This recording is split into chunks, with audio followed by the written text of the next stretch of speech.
ఇల్లు మీది, రిజిస్ట్రేషన్ ఖర్చు మాది. క్రెడాయ్ ప్రివిలేజ్ కూపన్ దక్కించుకోండి. ఈ మెగా ధమాకా ఆఫర్ పొందండి. CREDAI Vijayawada property show.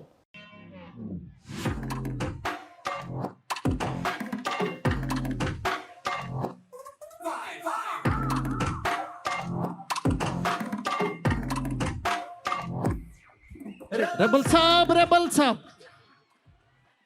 ఆ లిరిక్ నేనే రాశా. సరే ఇది నువ్వు దయ్యాన్ని పంపించేవా, అది వాడిన మైక్ ఇది. ఓ మంచిదే కదా డార్లింగ్, ఆ దెయ్యం వల్లే 4 డబ్బులు వస్తున్నాయి ఇప్పుడు. అంటే బస్ స్టాప్ నుంచి ఈరోజు ఎయిర్పోర్ట్ దాకా వచ్చావు, ఎయిర్పోర్ట్ వచ్చేసాను. అంతే. ఫ్లైట్ ఎక్కడమే ఆలస్యం. ఫ్లైట్ ఎక్కి తిరిగేసి కూడా వచ్చేసాను. సక్సెస్ ఫ్లైట్ ఎక్కిస్తున్నావా లేదా మమ్మల్ని? అది నీ చేతుల్లోనే ఉంది, నువ్వే కొడుతున్నావు అక్కడ. నా పని అయిపోయింది.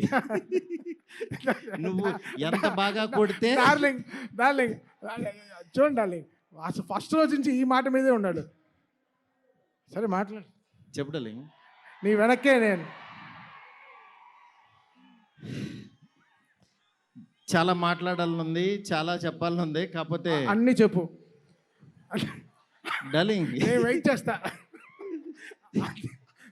నీకు చాలా కామెడీగా ఉంది డార్లింగ్.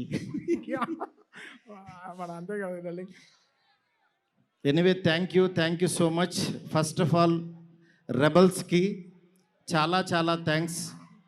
ఎందుకంటే నేను తీసిన సినిమాని బిగినింగ్ నుంచి నన్ను ఎంకరేజ్ చేస్తూ ఇంత దూరం తీసుకొచ్చారు. అసలు ఈ సినిమా, ఈ మూమెంటు, ఈ ఈవెంటు ఇక్కడికి వస్తాను అని అనుకుంటున్నానంటే కారణం ఇద్దరే. ఒకళ్ళు నా కింగ్ సైజ్ కట్అవుటు రెబల్ స్టార్, అట్లాగే ఈ సినిమాని మేమెంత ప్రేమించినా సరే వెనకడుగు వేయకుండా మమ్మల్ని నడిపించిన వ్యక్తి విశ్వ సార్. మీకు ఎప్పటికీ రుణపడి ఉంటాను సార్. ఎందుకనంటే ఆయన లైఫ్ పెట్టేశారు ఈ సినిమాకి. పీపుల్స్ మీడియా మొత్తం, పీపుల్స్ మీడియా స్టాఫ్ కానీ, పీపుల్స్ మీడియాలో పనిచేసే ప్రతి ఒక్కళ్ళు కానీ, మనం ఈరోజు ఏదో ఇది నేను చెప్తున్నాను, ఒక సాదా సీదా ఒక ఫంక్షన్ కాదు ఇది. దీని వెనకాల చాలా కష్టం ఉంది, అంత ఈజీ కాదు. మేము ఒక రెబల్ స్టార్ని తీసుకుని వచ్చి, ప్రభాస్ గారిని తీసుకుని వచ్చి భోజనం పెట్టి పంపించేసే అలాంటి సినిమా తీయలేదు ఇది. ఆయన్ని తెచ్చుకున్నప్పుడు అలాంటి ఆ రేంజ్ ఫుడ్డే పెట్టాలని ఫిక్స్ అయ్యాం. అందుకని మీకు నేను చెప్తున్నాను, థియేటర్కి వచ్చిన వాళ్ళకి మాత్రం 100% ఎంత ఎఫర్ట్ పెట్టామో మీకు కళ్ళకు కనపడుతుంది. నెక్స్ట్ అసలు ఈ జర్నీ ఇక్కడ కొంచెం మాట్లాడాలి. నన్ను మా ఫ్రెండ్స్ అందరూ మాట్లాడమని చెప్తున్నారు. అంటే కథల్లోనూ, చరిత్రలోనూ, పుస్తకాల్లోనూ వింటూ ఉంటాం, ఆ దేవుడు అలా కిందకి దిగొచ్చాడు, కనకదుర్గమ్మ ఒక రిక్షావాడు కోసం కిందకు వచ్చింది, ఇట్లా వింటూ ఉంటాం, ఆ పుస్తకాల్లో చదువుతూ ఉంటాం. నా రియల్ లైఫ్లో ఆదిపురుష జరుగుతున్నప్పుడు బాంబే నుంచి కాల్ వచ్చింది. ఆయన రాముడు గెటప్లో ఉన్నప్పుడు ఈ మారుతి వెళ్ళాడు ఆయన దగ్గరికి. వెళ్ళిన తర్వాత అలా మా పరిచయం స్టార్ట్ అయింది. ఆయన ఆ రోజు బాగా నవ్వించానని అనుకున్నాను. కానీ ఆయన అంటే ఆయనకు అసలు అవసరం లేదు. ఎందుకంటే బాహుబలి హీరో. కాశ్మీర్ వెళ్ళినా, ఆఫ్రికా వెళ్ళినా, ఇంకెక్కడికో మసైబారా అని ఏదో మారుమూల గ్రామం సౌత్ ఆఫ్రికాలో ఎక్కడో వెళ్ళాం. వెళ్తే నేను ఫిలిం డైరెక్టర్ని అన్నా. అవునా అన్నాడు, పైనుంచి కింద చూశాడు. నా హీరో ఎవరో తెలుసా అన్నా. అంటే ఎవరని అన్నాడు. ప్రభాస్ అన్న. ఓ బాహుబలి హీరోనా అన్నాడు. అంటే మసైబారాలో ఒక వేరే జాతి వాళ్ళకు కూడా తెలిసిపోయారు ఆయన. నిజంగా రాజమౌళి గారికి ప్రతి డైరెక్టరు చాలా రుణపడి ఉన్నాం. ఎందుకనంటే ఇవాళ పాన్ ఇండియా అని అందరూ కాల్ రేస్కి తిరుగుతున్నాం, కానీ ఒక వ్యక్తి లైఫ్ పెట్టేసి ఒక మీడియం రేంజ్ హీరోని ఒక పాన్ ఇండియాకి పరిచయం చేసి ప్రపంచానికి ఈరోజు ఒక పెద్ద కటౌట్ని నిలబెట్టారు ఆయన. నిజంగా మనం ఒక తెలుగు ఇండస్ట్రీకి ఈరోజు ఒక స్వర్ణయుగం లాంటిది. ఒక సుకుమార్ గారు, ఒక సందీప్ రెడ్డి వంగ, ఒక ప్రభాస్ గారు, అల్లు అర్జును, ఇట్లా అసలు ఎంతమంది, ఎన్టీఆర్ గారు, ఇట్లా రామ్ చరణ్, ఇట్లా ఎంతమంది స్టార్స్ తయారవుతున్నారు. నాలాంటి ఒక మిడ్ రేంజ్ సినిమాలు ఒక 11 సినిమాలు చేశాను.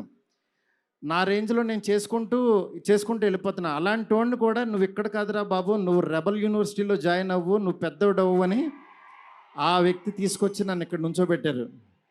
ఈరోజు నిలబడి మాట్లాడుతున్నా. నేను రాశాను, నేను తీశాను, కానీ నా వెనకాల ఉన్న శక్తి మామూలు శక్తి కాదు. అది ఆయన యాక్టింగ్ చేసి వెళ్ళిపోవటం కాదు, ఆయన లైఫ్ పెట్టేశారు. అది నన్ను, అంటే ఆయన సినిమా పట్ల ఉన్న భక్తి, సినిమా పట్ల ఉన్న ప్యాషను, సినిమా ఆయన ఏకమైపోయిన తీరుకి అది మాటల్లో చెప్తే చాలా తక్కువైపోద్ది. నేను ఏదో కావాలని ఇట్లా పొగుడుతున్నట్టే ఇదని కాదు. ఆయన వేరే, ఆయన సినిమాతో ఏకమైపోయారు. మీ అందరి మనసుల్లో ఉన్నారు. ఆయన ఆ ప్రతిరూపం ఇవాళ మన ఎదురుగుండా కూర్చుంది అంతే. ఇలాంటి దీంట్లో ఈ రాజాసాబు 3 ఇయర్స్ తర్వాత చాలా కష్టపడి ఇక్కడ దాకా తీసుకొచ్చాం. మాకు పండక్కి మీ అందరికీ మిమ్మల్ని ఎంటర్టైన్ చేయాలని ఒకటే ఆకాంక్షతోటి వేరే సినిమాలు చాలా ఉన్నా సరే అన్నిటి మధ్యలోకి ఇంత పెద్ద బడ్జెట్ సినిమాని చాలా ధైర్యంగా విశ్వప్రసాద్ గారు తీసుకొచ్చారు మీ ముందుకి. డెఫినెట్గా ఇది ఆల్ లాంగ్వేజెస్ మామూలుగా ఉండదు సినిమా. ఎందుకంటే ఈ జోనర్లో అంత పొటెన్షియాలిటీ ఉంది. ఈ జోనర్ నెక్స్ట్ లెవెల్కి తీయగలిగాం. అలాగే నార్త్లో అనిల్ తడాని గారు రిలీజ్ చేస్తున్నారు, ఇక్కడ మైత్రి ఫిలిమ్స్ ద్వారా రిలీజ్ అవుతుంది. ఈ సినిమా నేను చెప్తున్నాను, ఏదో నేను తీసానని కాదు, నేను ఒక ఆడియన్ లాగానే చూస్తా. ఎప్పుడైనా సినిమా తీసాను, నా పని అయిపోయిందని బయటకు చూస్తా. కానీ ఈ సినిమాని యాజ్ ఏ ఆడియన్గా రోజు నేను తీసిన సినిమా వేరు, తర్వాత ఆర్ఆర్ చేస్తున్నప్పుడు చూస్తున్నాను ఒక్కొక్క రీలు. నిజంగా నేను తీసిన సినిమాకి నాకే కన్నీళ్ళు వచ్చినాయి. ఆయన పెర్ఫార్మెన్స్ చూసి ఫస్ట్ రీల్లోనే నేనే కూర్చుని ఏడ్చా. ఆయనకి మనోడు అలెక్సా లైట్స్ ఆఫ్ అని అంటాడు. అన్న తర్వాత నేను ఏడుస్తున్న సంగతి ఎవరికి తెలీదు. నిజంగా అంత గొప్ప పెర్ఫార్మెన్స్ని ఈ సినిమా కోసం ప్రాణం పెట్టిన ప్రభాస్ గారికి ఎంతైనా రుణపడి ఉంటాను. డార్లింగ్, మాటల్లో చెప్పలేను డార్లింగ్, నాకు ఏడుపు వస్తుంది డార్లింగ్ మిమ్మల్ని చూస్తే.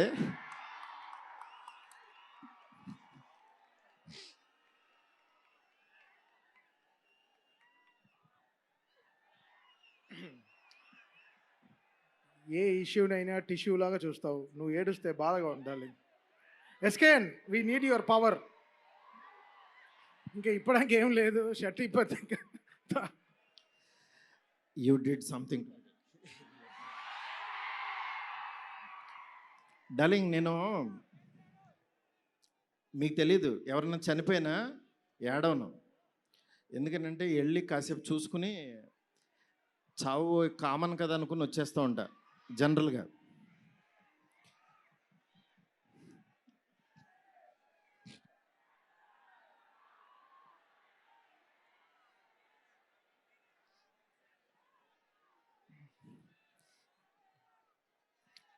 ఓకే, సారీ డార్లింగ్, ఎందుకంటే ఇది ఉండిపోయింది లోపల, ఇదంతా నా స్ట్రెస్.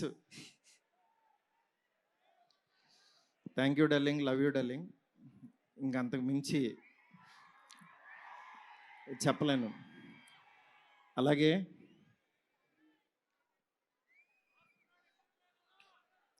ఈ సినిమాకి మాలవిక, నిధి, రిధి ఒక్కళ్ళు కాదు, ప్రభాస్, సీనన్న, నెక్స్ట్ అట్లా ప్రతి ఒక్కళ్ళు చాలా ఎంత ఎఫర్ట్ పెట్టారు.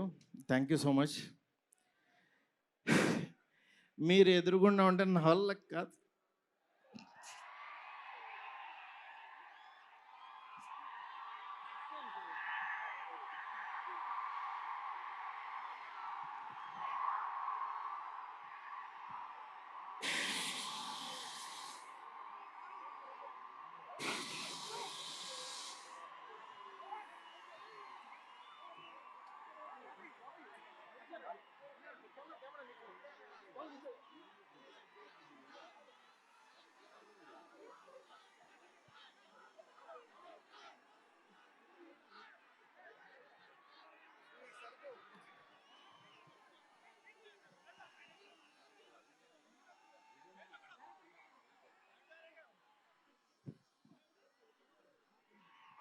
I know it's a very, very emotional moment.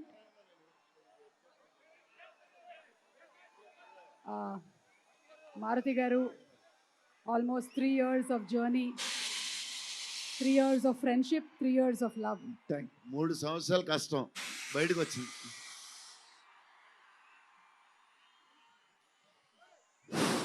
అయిపోయింది, నా పని అయిపోయింది, నా డ్యూటీ అయిపోయింది.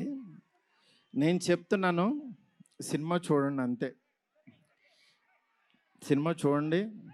సినిమాలో మిమ్మల్ని ఎక్కడన్నా 1% డిస్సాటిస్ఫాక్షన్ చేసినా నా ఇంటి అడ్రస్ పెడతా, రండి.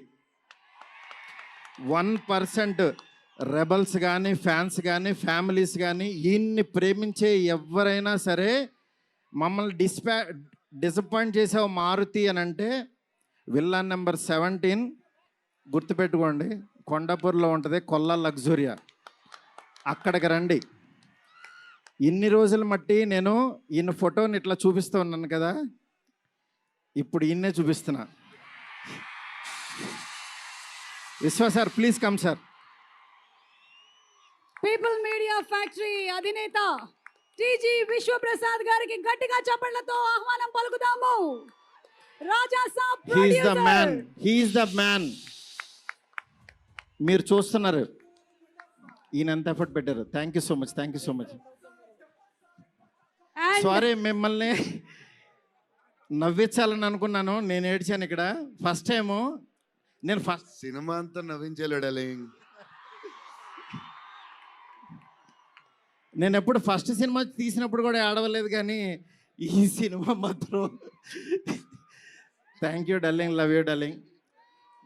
అలాగే నాకు సపోర్ట్ చేసిన నా ఫ్యామిలీ, నా వైఫ్ స్పందన, అలాగే నా పిల్లలు హియా, కేదార్, నీత, నెక్స్ట్ నా డైరెక్షన్ డిపార్ట్మెంట్, నా సైనికులు చచ్చిపోయారు ఒక్కొక్కళ్ళు. నేను అందరినీ సక్సెస్ మీట్లో ఒక్కొక్కళ్ళని పరిచయం చేస్తా. ఇక్కడ పనిచేసిన డిఓపి కానీ, ఆర్ట్ కానీ, ప్రతి ఒక్కళ్ళకి పేరు పేరున చాలా థ్యాంక్స్. ఎవరన్నా మర్చిపోతే క్షమించండి, నాకు ఇప్పుడు మాటలు రావు. Thank you so much. Thank you సుమ్ గారు. Thank you so much Maruti గారు.